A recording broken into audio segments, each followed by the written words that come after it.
Le magiche atmosfere del deserto, i 1000 colori dei souk, il fascino di un popolo antico, della sua cultura e della sua storia. Aslama fi Tunis. Benvenuti in Tunisia.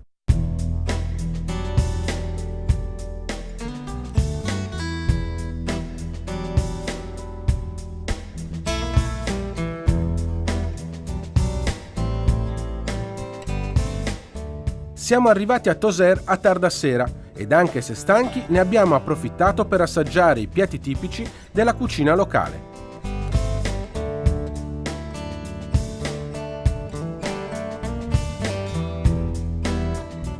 Siamo alloggiati in un fantastico albergo che ci accoglie con la sua architettura da 1001 notte, tipica di Tozeur.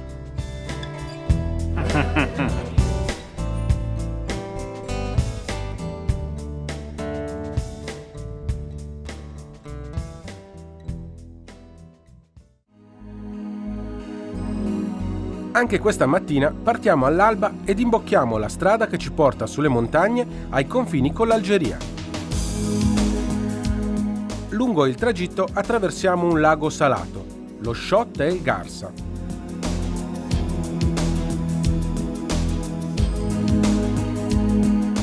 Ci stiamo dirigendo sui monti per raggiungere una delle mete più suggestive e particolari del nostro viaggio, le oasi di montagna. Decidiamo di raggiungere subito quella più in quota, l'oasi di Mides, per precedere, per quanto possibile, le carovane di turisti che in ogni stagione visitano la Tunisia. Al nostro arrivo però ci dobbiamo ricredere, non siamo partiti così presto come pensavamo e salendo incontriamo una lunga fila di fuoristrada che abbandona l'oasi.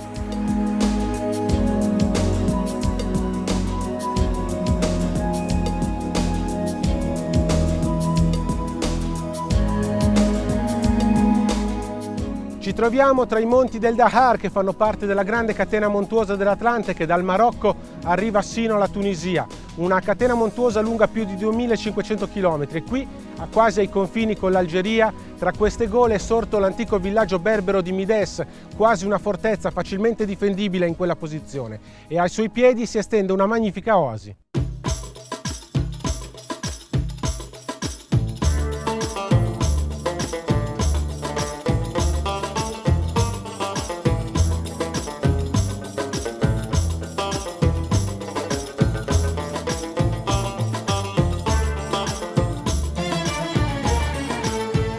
Il paesaggio è affascinante.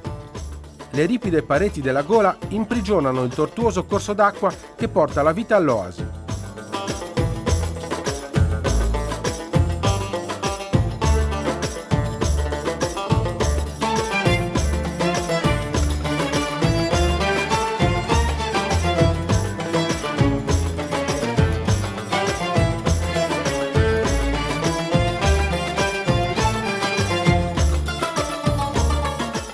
Sotto di noi si apre un'enorme distesa di palme, all'ombra delle quali vengono coltivate piante da frutto, ortaggi e gli immancabili peperoncini, che vengono impiegati per preparare la rissa, una salsa estremamente piccante onnipresente nelle tavole tunisine.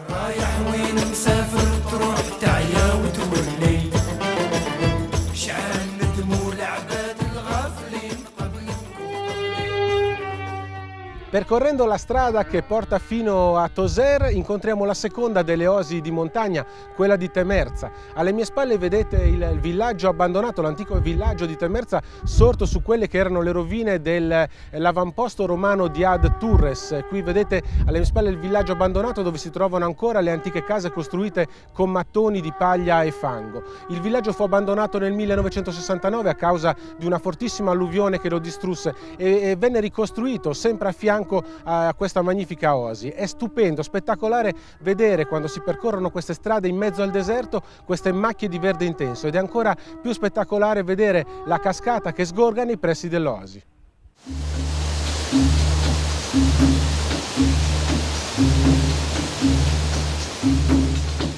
La cascata sgorga tra le rocce spoglie di questa montagna. Sembra un miracolo della natura ed insieme rende lo spettacolo suggestivo e desolante. Ci arrendiamo all'evidenza che neanche l'acqua della cascata riesce a restituire un po' di verde a queste aride montagne, se non nell'oasi e grazie all'opera dell'uomo.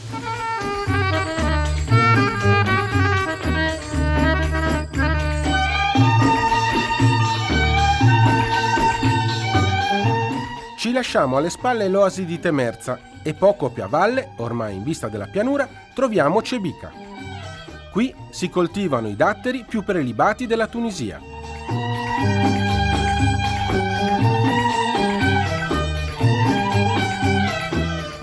Anche questo villaggio fu abbandonato e ricostruito poco distante, dopo una terribile alluvione.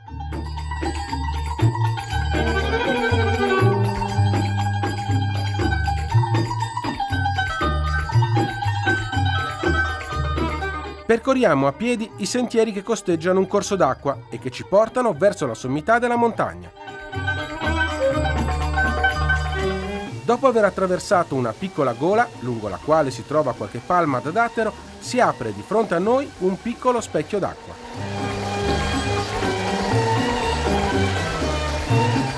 È la sorgente dello Wadi, il corso d'acqua che porta la vita nell'oasi di Cebica.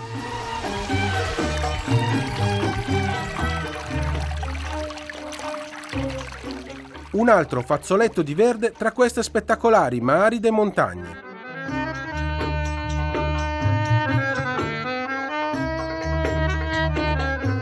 Una statua raffigurante un muflone sovrasta il villaggio distrutto. Da qui passava il limes romano, il confine dell'impero che divideva il mondo romanizzato dalle terre dei barbari. Allora Cebica si chiamava Ad Speculum ed era un avamposto dal quale i legionari comunicavano con i militari degli accampamenti vicini grazie a dei segnali fatti con gli specchi.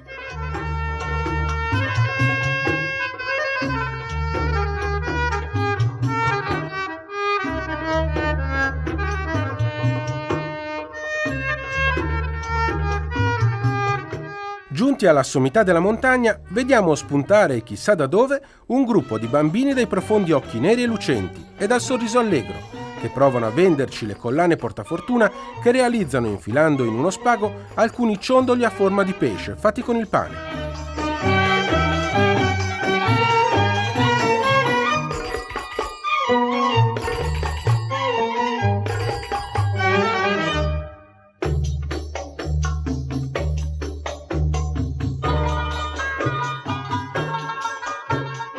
Lasciamo dietro di noi la catena montuosa dell'Atlante e proseguiamo il nostro viaggio. Abbiamo deciso di raggiungere entro sera Dus, la porta del deserto.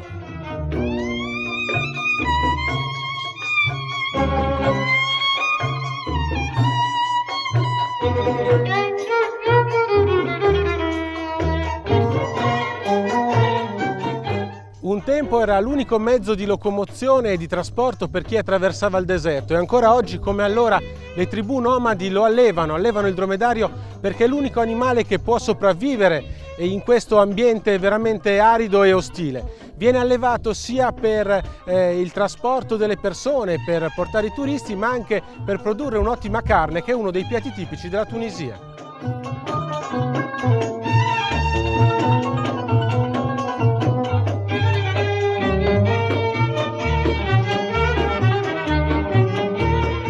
Prima di giungere a Dus dobbiamo attraversare uno dei paesaggi più caratteristici e suggestivi della Tunisia.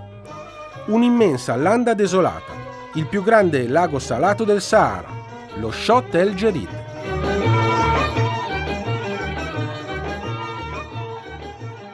Abbiamo abbandonato le oasi di montagna per dirigerci verso il grande Erg, la grande duna di sabbia, il deserto del Sahara che si trova qui dietro. Siamo in un punto molto ventoso però molto suggestivo. Per arrivare al grande Erg abbiamo attraversato, anzi stiamo attraversando il grande lago salato, lo Chott El Djerid, una grande distesa di sale che si è formata nel terziario circa 1,5 milioni di anni fa, quando questa zona, che prima era tutta ricoperta da un grande mare, pian piano si è prosciugata, depositando sul fondo questi cristalli che quando il sole è molto forte e le giornate sono molto calde danno un effetto particolare. Lo chiamano l'effetto Fata Morgana, meglio conosciuto con il nome di miraggio.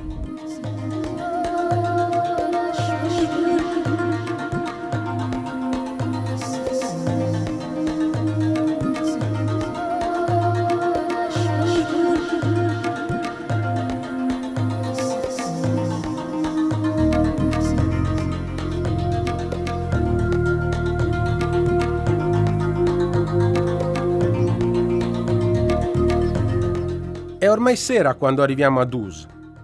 Abbiamo però ancora un po' di tempo per andare al mercato. Vivace e multicolore, qui più che altrove. Un mercato vero, ancora poco contaminato dalla presenza del turismo, dove incontriamo persone intente a contrattare i propri acquisti, a lavorare ed a dedicarsi ai propri passatempi quotidiani.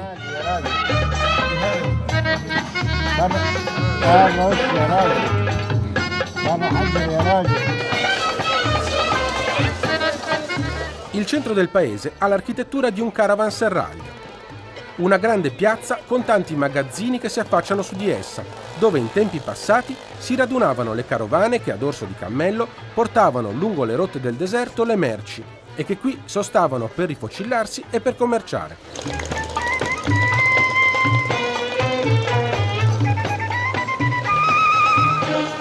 Ormai l'ora della rottura del digiuno si avvicina ed i fedeli musulmani si radunano in preghiera nella moschea o nelle proprie case.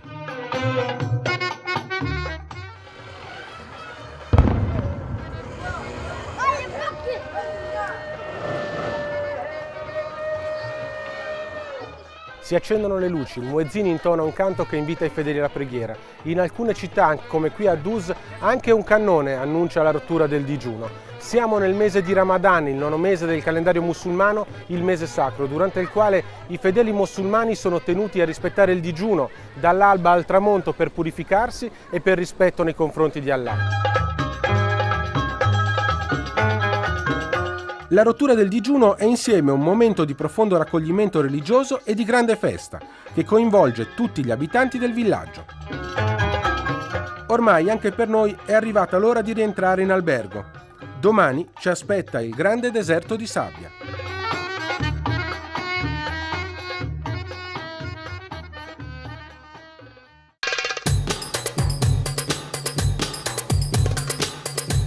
Ci mettiamo in marcia per raggiungere il limitare del deserto. Numerosi gruppi di dromedari sono per così dire parcheggiati in attesa dell'arrivo dei turisti. Contrattiamo il prezzo per il noleggio dei dromedari e ci avventuriamo in una breve passeggiata a bordo della nave del deserto. Ma già affittato un cammello, ma già cattato un turbandarina, scende con pennacchio rosso e blu. Con via Scammanio da Murriella, cerco petrolio americano, mentre ballano i beduini, mentre cantano i tribù. Come si bella a cavalla sto camello, con vino, con l'altra colla, con turbandi un archile. Questi curiosi, mentre scava sto per tu, si scorda della non è cosa che un petrolio non c'è sta. Siamo nel grande sud della Tunisia, qui cambiano le architetture, cambiano i paesaggi, ma soprattutto cambiano le atmosfere che diventano magiche. Qui la sabbia del deserto assedia i villaggi e li ricopre come quello abbandonato alle mie spalle. Qui siamo ai confini del grande erg, del grande deserto di sabbia. In realtà i tipi di deserto sono tre. C'è il deserto di sabbia, l'erg appunto, il reg, il deserto di roccia, il deserto delle montagne e gli shot, i laghi salati. Il grande erg, quello che conoscono tutti come il grande deserto, è soltanto una piccola parte del deserto del Sahara che tocca ben 10 paesi dell'Africa. Qui le atmosfere, come dicevo, diventano magiche, da qui partono le carovane di cammelli che ormai sono riservate solo ai turisti per fare delle piccole escursioni di un'ora, di un giorno o anche dei trekking di una settimana per vivere le magiche atmosfere del deserto. Come si bella a cavallo stu camella coppino, che l'altra con la coda turbante un archile.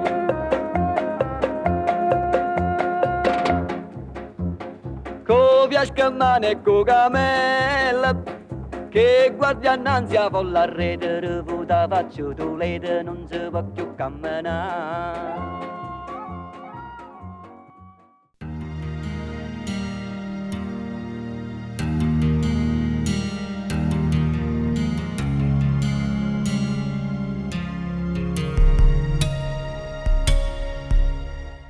La Tunisia è l'unico paese del Maghreb ad avere tutti e tre i tipi di oasi, perché le oasi si dividono in tipologie a seconda del territorio nel quale si trovano. Questo è vero. L'oasi in Tunisia ha tre tipi. Il primo è chiamato le oasi di montagna, quali siamo adesso, oasi di Mides, oasi di Shebika, quella di Temerza. A questo ha aggiunto le oasi più importanti, anche più grandi, sono le oasi di pianura, oasi anche chiamate sahariane. Quali sono situate al nord e al sud del lago salato Chott El Djerid. Poi la terza, ed è l'unica di tutto il nord dell'Africa, sono le oasi marittime, quella di Gabes.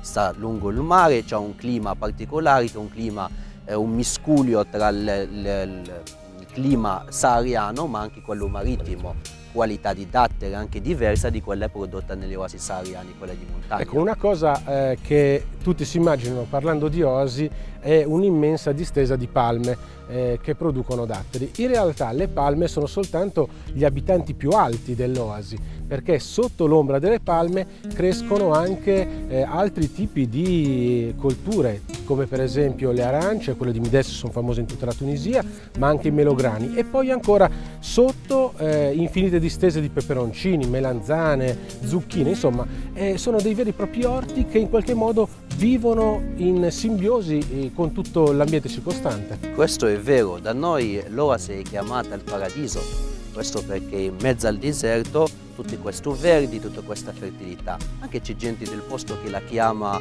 il Raba, che vuol dire il bosco, la foresta, e questo per le diverse piantagioni che ci stanno. Infatti si parla sempre di tre livelli: palme, alberi di frutta quasi di tutti i generi, e poi le verdure, erba medica, il tabacco, la pianta dell'enne e tutt'altro. Ecco, è una cosa fondamentale forse per aver consentito questo grande sviluppo delle oasi. L'acqua era una risorsa importantissima che è stata gestita nel corso degli anni sempre con saggezza, perché l'acqua viene distribuita nell'oasi attraverso delle canalizzazioni, ed ogni canalizzazione distribuisce periodicamente l'acqua a diversi settori dell'oasi. Sì, questo è vero. Una volta l'acqua era basata soprattutto sui sorgenti, ma adesso con mancanza dell'acqua, con l'ascaldamento del clima, tante delle oasi hanno un po' scelto i pozzi artesiani, e quest'acqua venne canalizzata secondo dei principi ben determinati sotto le proprietà. Ogni proprietà avrà un tal tempo orari, cioè un'ora, 2 ore secondo la sua grandezza, al giorno, o ogni 2 giorni, ogni settimana, dipende sempre dalla grandezza e anche del numero dei sorgenti o dei pozzi che ci stanno in città. E concludiamo con la prelibatezza della Tunisia con i datteri. I datteri sono di tanti tipi, ce n'è uno in particolare che si chiama dita di luce. Questo è vero. È un nome bellissimo per descrivere forse il dattero più buono. Più buono, è quello che ricevete da voi quasi dappertutto in Europa, datteri della luce o dita della luce o deglet e nur. Sapendo che per i datteri è sempre lo stesso albero, che è la Phoenix dactyliferia, però ci stanno 90 tipi, anche di più, di datteri, questi di qualità, di prezzi e anche di gusto. Ecco, i datteri vengono ancora raccolti a mano da persone che più o meno in novembre, perché questo è il periodo della raccolta dei datteri, si arrampicano in cima a palme alte più di 20 metri anche, per portare i caschi ricchi di datteri che poi troviamo sulle nostre tavole a Natale.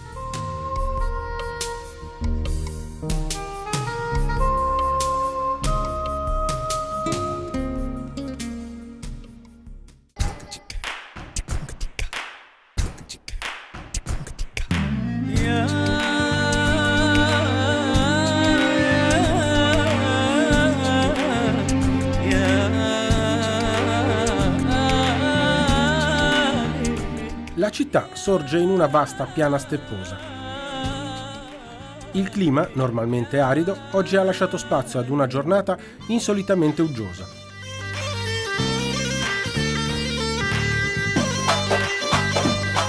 Notiamo già da lontano le splendide ed imponenti mura che circondano la città delle 1000 moschee.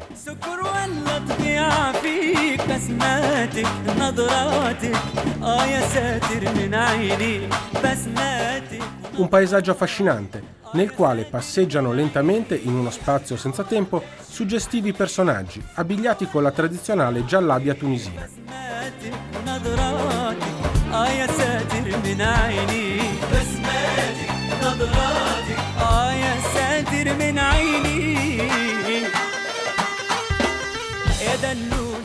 La città santa della Tunisia, quarta città santa secondo la tradizione del mondo musulmano dopo la Mecca, Medina e Gerusalemme, è Kairouan. Kairouan è stata fondata nel 670 contestualmente alla creazione della grande moschea per la quale è conosciuta in tutto il mondo musulmano, anche perché, sempre secondo la tradizione, 7 pellegrinaggi alla città santa di Kairouan sostituirebbero un pellegrinaggio, quello obbligatorio, alla Mecca.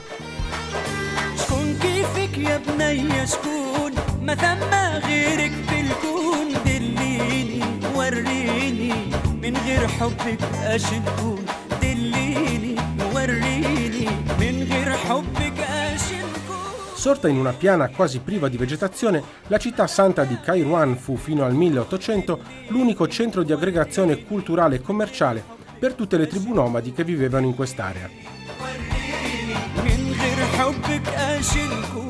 Ebbe origine, secondo la leggenda, dall'accampamento nel quale il celebre condottiero Uqba ibn Nafi fece sostare la sua carovana prima della conquista del Maghreb. Da qui il nome di Kairouan.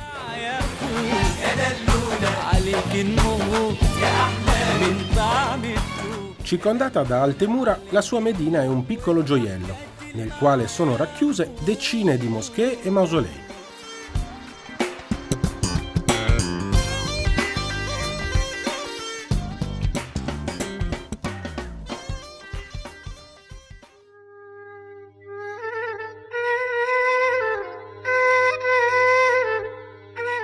La nostra meta principale è la grande moschea.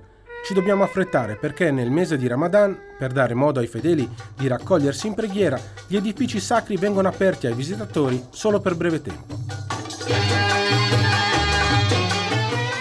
Siamo di fronte ad uno dei monumenti più significativi della cultura musulmana, insieme centro religioso e culturale di straordinaria importanza. Quella che stiamo visitando è la prima moschea d'Africa.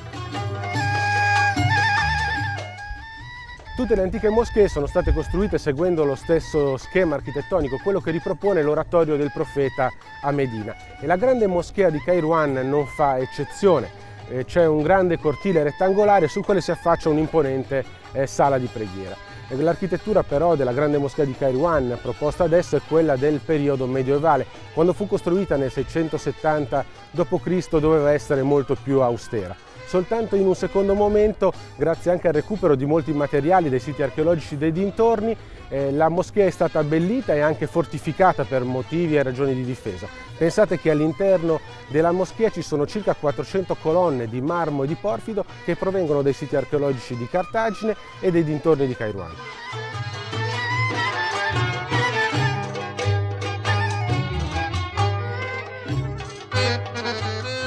La moschea è stata, e per certi versi lo è ancora, il principale spazio pubblico di ogni città, ma non solo per motivi religiosi.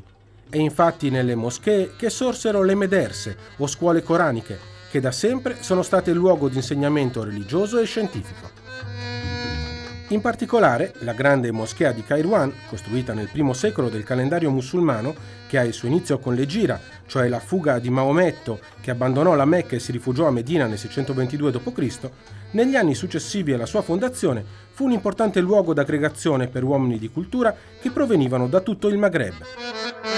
Divenne così sede di una grande università, la cui influenza si estese sino ai confini del mondo musulmano.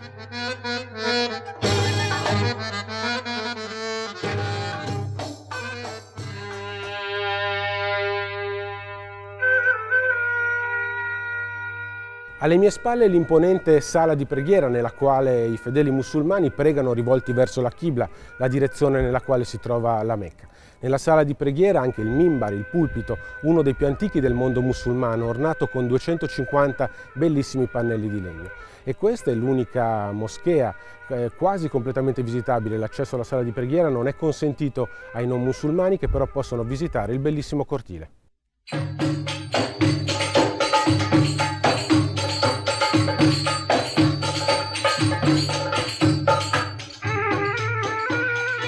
La sala di preghiera, come dicevamo, non è visitabile, ma la si può osservare attraverso le grandi porte dalle quali entrano i fedeli. È straordinaria, maestosa e suggestiva ed è caratterizzata dalle fitte file di colonne che rendono singolare la sua architettura. Secondo un'antica leggenda, le colonne della sala di preghiera sono così numerose che è impossibile contarle senza diventare ciechi.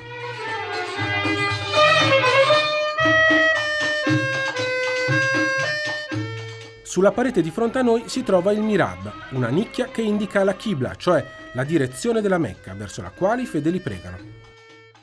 Il mihrab della grande moschea di Kairouan è ornato da marmi scolpiti, nicchie e bassorilievi e da 130 splendide piastrelle in maiolica fatte arrivare appositamente nel IX secolo da Baghdad. Il grande cortile della moschea, più di 8.000 metri quadri, difeso da mura alte più di 8 metri, era anche un grande sistema di raccolta dell'acqua piovana che attraverso questo filtro, costituito da delle vaschette nelle quali l'acqua scendeva a cascata e depositava i detriti, confluiva in grandi cisterne che si trovano sotto il pavimento del cortile della moschea e che poi veniva ripescata da dei pozzi individuabili attraverso delle basi di colonne forate, dalle quali veniva raccolto attraverso dei secchi tirati a corda, e sulle colonne ancora oggi rimangono i segni delle corde che consumavano la colonna man mano che l'acqua veniva estratta dal pozzo.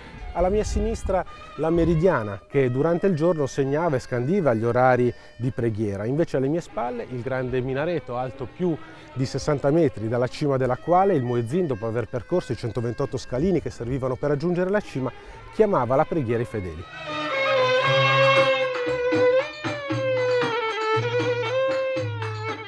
Lasciamo ora la grande moschea per dirigerci verso uno dei più significativi monumenti sacri di Kairouan. Sorto nel XIV secolo e poi ricostruito nel XVII, è un'importante meta di pellegrinaggio da tutta la Tunisia.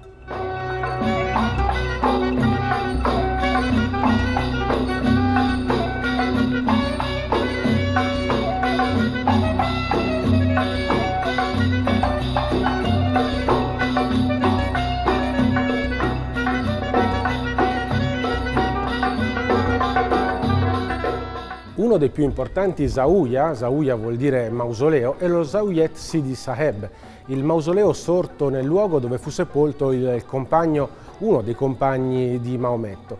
Si dice anche che si chiami il mausoleo del barbiere perché pare che in segno di venerazione questo personaggio portasse con sé 3 peli della barba del profeta. Il mausoleo è un edificio splendido ornato con marmi, stucchi e maioliche tunisine che ne fanno un vero e proprio capolavoro di architettura.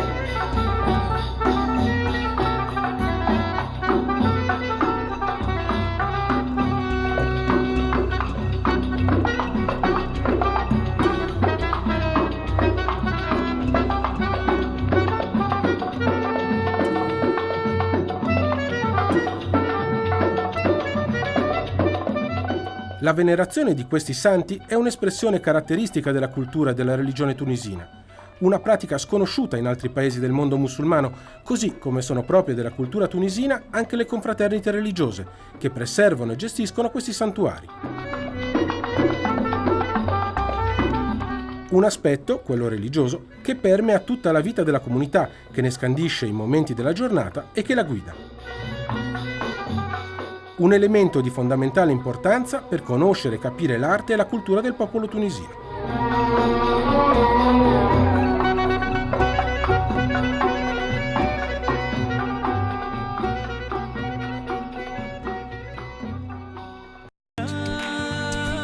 Prima di lasciare la città ci fermiamo a dare una rapida occhiata ai bacini degli Aglabidi, un'imponente opera idraulica costruita dai principi arabi della dinastia Glabida nell'860, destinati a raccogliere un enorme quantitativo d'acqua per soddisfare le esigenze di quella che all'epoca era la più importante città della Tunisia.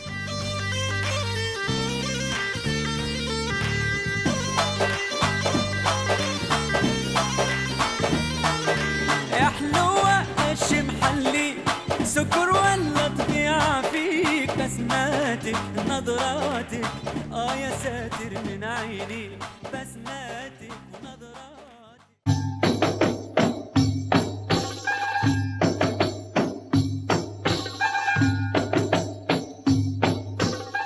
Anche se in tutta la Tunisia è possibile acquistare tappeti, sicuramente il luogo d'elezione per la produzione di tappeti è Kairouan. Qui sono moltissimi gli artigiani che producono tappeti tradizionali in diverse tipologie. Nelle botteghe si tessono tappeti in lana ma anche in seta. Noi siamo in compagnia del signor Mohamed che ci aiuterà a capire un po' quali sono le tipologie di tappeti. Però prima volevo cominciare con raccontarvi una specie di leggenda. Pare che da queste parti si usasse la tecnica di tessitura berbera fino al XIX secolo, quando Fatma, la figlia del governatore turco di Kairouan, insegnò alle donne di qui un tipo di nodo particolare che serviva per annodare i tappeti. Da quel momento la produzione cambiò e cominciarono a essere prodotti tappeti di tipo diverso. Sì, è vero? Sì, è vero, c'è il tipo annodato, quello che stiamo vedendo adesso, tipo classico, anche si chiama in arabe al-lusha, che vuol dire montoni, sono tinta di pecora, tinta di montoni. C'è anche il tipo zarbia sono i tappeti con i colori, erano vegetali o anche minerali, ma oggi sono più chimici. Delle tessiture potete avere del 40.000 nodi metro quadrato e i più fitti hanno più del 100.000 nodi, 160. Quando parliamo di tappeti di seta, perché abbiamo anche di tappeti di seta oggi, sono da 250.000 nodi metro quadrato. 250.000 nodi a metro più quadrato. fitti, sì. Pensate che lavoro ci vuole per produrre un tappeto, e d'altra parte il numero di nodi a metro quadro serve anche per capire quali sono i tappeti migliori e più preziosi, perché hanno una lavorazione più importante. Più valori ha, quanto sono più fitte, più lavorate ancora da 100.000 nodi, anche di più sono più lavorate e c'è la bellezza del tappeto. Dopo vediamo alcuni dei nostri più fitti, per esempio. Ecco. Ma questo qua è il classico di Kairouan. È il classico di Kairouan. Ecco, un modo per riconoscere i tappeti migliori qual è? Il fatto che abbia molti nodi per metro quadro, sì, che i disegni siano ben definiti. Il valore del tappeto è più nel numero di nodi al metro quadrato. Ecco, prima però di produrre i tappeti con questo tipo di nodo si producevano i tappeti tradizionali d'origine berbera. Sì, erano il mergum o anche il kilim. È un'altra cosa perché il lavoro si fa da questa parte. Tessuto in tutto e il ricamo anche da questa parte, all'indietro del tappeto. E il disegno poi fa uscire questo disegno qua. Sono tappeti che sono molto resistenti. Noi usiamo questi tappeti dove si cammina molto. Sì. Perfetto, quindi questi sono tappeti resistenti. Ma come fa il turista a riconoscere i tappeti tradizionali e originali di Kairouan? Per questo qua c'è la garanzia, c'è un piombo, ecco, vedete. C'è questo piombo, questa garanzia dello Stato tunisino, dell'Uffizio Nazionale dell'Artigianato. Eccolo qua. Prima scelta. Quindi questo garantisce agli acquirenti che siano tappeti originali di Kairouan. Esatto, sì. C'è anche la misura, c'è la tessitura, c'è il numero di nodi, c'è tutto. Il peso, tutta la superficie. Prima scelta anche o seconda scelta. Un'altra cosa che potrà interessare sicuramente i turisti è come fa uno che viene in vacanza in Tunisia a portarsi a casa un tappeto, che è sicuramente un ricordo ingombrante della Tunisia. C'è la possibilità del pagamento al contrassegno per i grandi tappeti, così. I turisti, per esempio, possono acquistare i tappeti a Kairouan e saranno spedite al contrassegno. E quindi verranno pagati quando arriveranno a casa quando arriva la merce da voi, per esempio diciamo in Italia, si paga il contrassegno. Vogliamo vedere l'ultimo dei tappeti? Eccolo qua. E questo che tappeto? Questo qua è un kilim berbero. Noi diciamo da noi è il fratello di questo mergum. Ma c'è la tessitura che è ancora più fitte. È un tappeto resistente anche, ma non è come l'altro.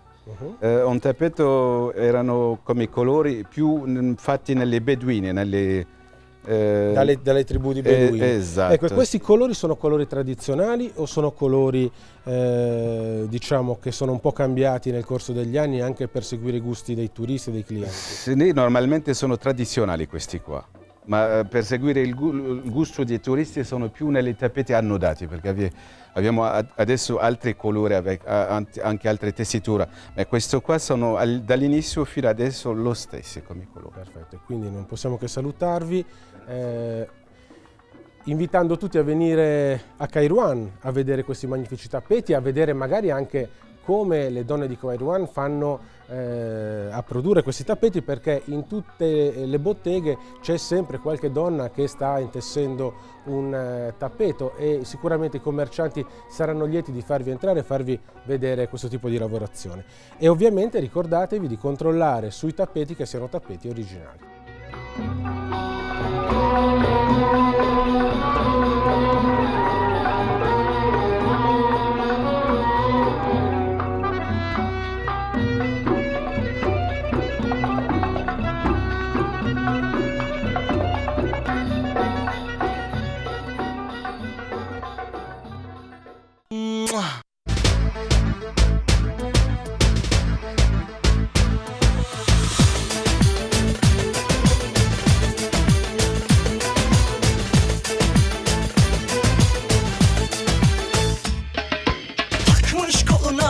Adamını beni orta yerinden çatlatıyor. Seni gidi fındık kıran, yılanı deliğinden çıkaran, kaderim püsküllü belam, yakalarsan. La città di Tunisi in realtà ha due anime, quella della città nuova sorta nel periodo della dominazione francese che ha come centro culturale d'attrazione per la gente di Tunisi l'Avenue Bourguiba, che in realtà viene definita qui un po' come gli Champs-Élysées di Tunisi. L'altra anima invece è quella della tradizione, quella della cultura, quella dell'antica Medina, dichiarata anche patrimonio dell'umanità da parte dell'UNESCO. Bene, all'antica Medina si accede dalla Porta del Mare, o Porta di Francia, quella che vedete alle mie spalle, e attraverso i coloratissimi souk si raggiunge la grande moschea.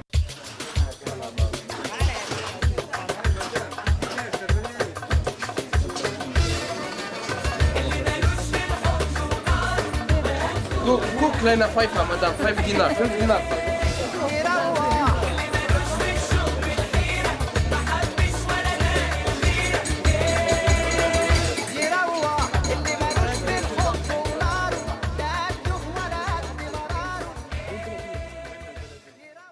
Nascosta tra le 1000 botteghe del souk si trova il cuore religioso della città, l'antica moschea Zitouna, la moschea dell'Ulivo, edificata nel 732. L'antica moschea e la sua sala di preghiera sono state edificate riempiegando 182 colonne provenienti dalla mitica città di Cartagine, che si trova sul mare a poca distanza dal centro abitato. Questo è il cortile della grande moschea, tra l'altro questa è l'unica delle moschee di Tunisi che può essere visitata in realtà soltanto nella parte antistante al cortile che è sormontato da uno spettacolare minareto alto ben 44 metri.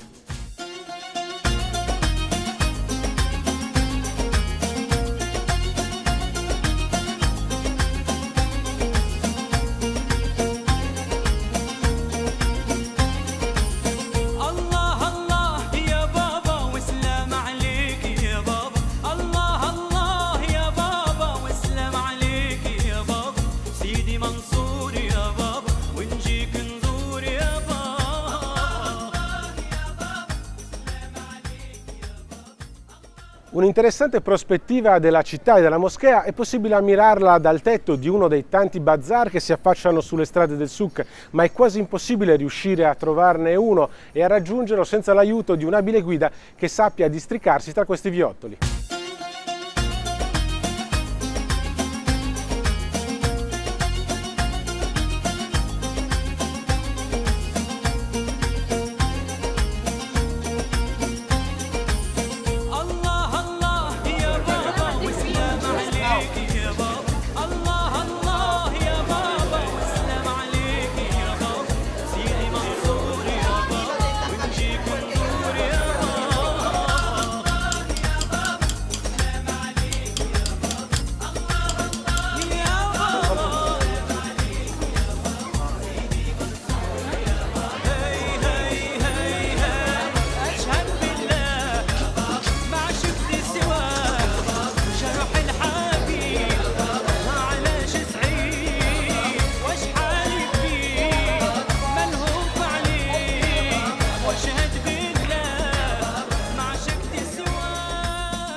Al centro della Medina, vicino alla grande moschea, si trova il souk. Il souk è un grande mercato dove innumerevoli botteghe di artigiani espongono i loro prodotti sui vicoli che lo attraversano. Anzi, in realtà tradizionalmente i souk erano molti, ognuno dedicato a una tipologia di prodotti, per cui c'era il souk dei prodotti alimentari, il souk delle stoffe, il souk dei profumi. Oggi questa distinzione non c'è più, non è più così netta, anche se comunque rimane tradizionalmente. Ecco, in un'esplosione di colori si susseguono queste botteghe dove gli artigiani e i commercianti espongono i loro prodotti e li fabbricano. Ecco, per visitare i souk siamo accompagnati da Rida, che è la nostra guida, e in questo momento noi ci troviamo in uno dei souk più particolari del souk, diciamo, di Tunisi. Qual è? Siamo presso il souk dei Cecia, sono dei cappelli ben caratteristiche di questo paese, la Tunisia.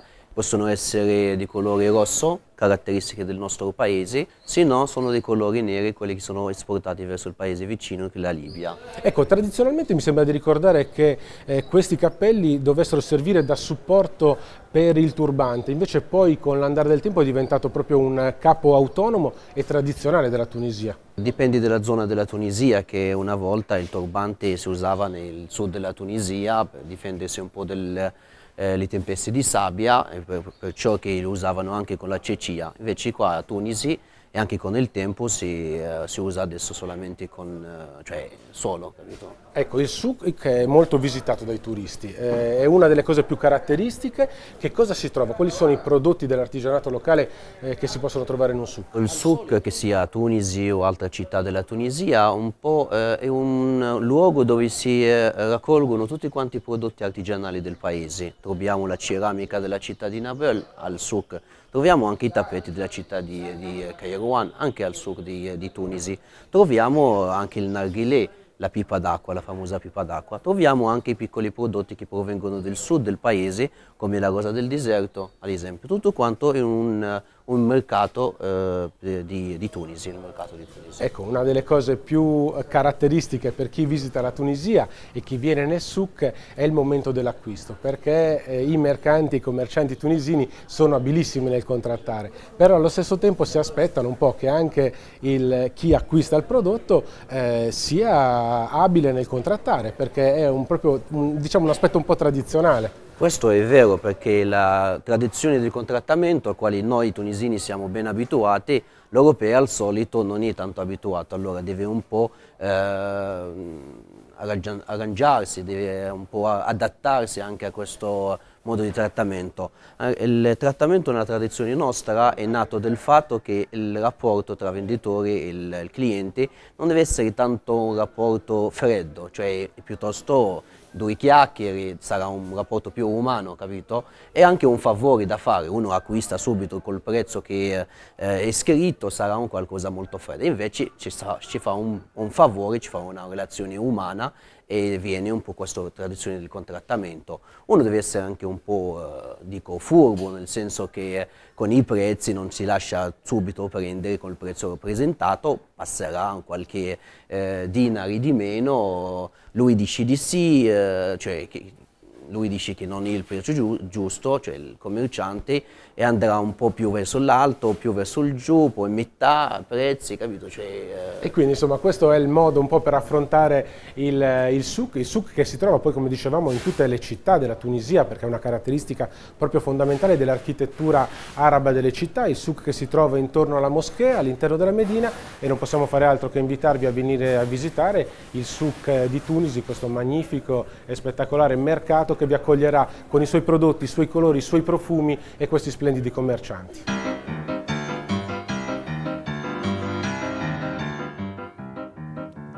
Cerco l'estanno e all'improvviso eccola qua.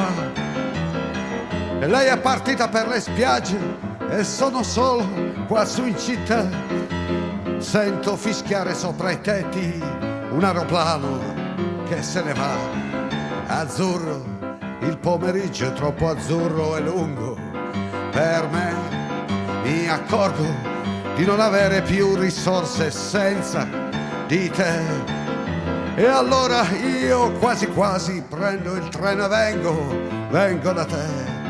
ma il treno dei desideri nei miei pensieri all'incontrario va.